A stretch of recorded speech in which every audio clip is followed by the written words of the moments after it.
শ্রদ্ধেয় কবি গোবিন্দ চক্রবর্তীর কবিতা বড়দিন।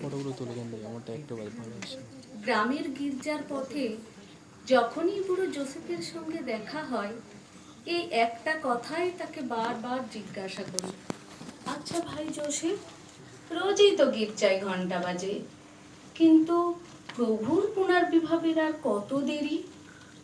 বাটালির মাথায় হাতুড়ি ঠুকতে ঠুকতে কাঠের টুকরো থেকে মুখ না তুলেই রোজই একই উত্তর দেয় সে, সবুর করুন, বড়দিনটা আগে আসুক।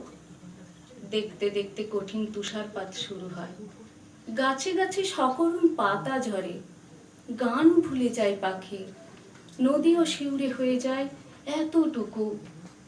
সারা দুনিয়ার ক্যাথিড্রালে ক্যাথিড্রালে প্রভুর শুভ আগমন বার্তা সূচিত হতে থাকে।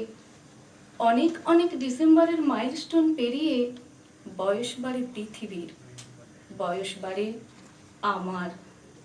কিন্তু গ্রামের বুড়ো জোসেফ অক্ষয় বটের মতোই অবিকল, আর তেমনি অবিচল প্রত্যয়ে একই কথার পুনরাবৃত্তি করে, সবুর করুন, বড়দিনটা আগে আসুক। আজ আরেকটি বড়দিন। আজও আমার দেখা হয়েছিল জোসেফের সঙ্গে, কিন্তু আজই বোধহয় পেয়েছি সবচেয়ে সাফ জবাব। কাঠের টুকরো থেকে মুখ তুলে জোসেফ প্রধানত রুরু স্বরে বললে, কেন বারবার একই কথা জিজ্ঞাসা করেন?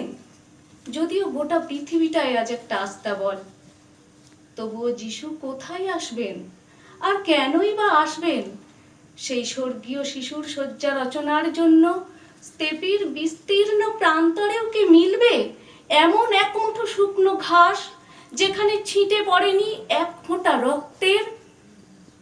দিন তো কতবারই বড় হলো, মানুষের সত্যিকারের বড়দিন এলো কই?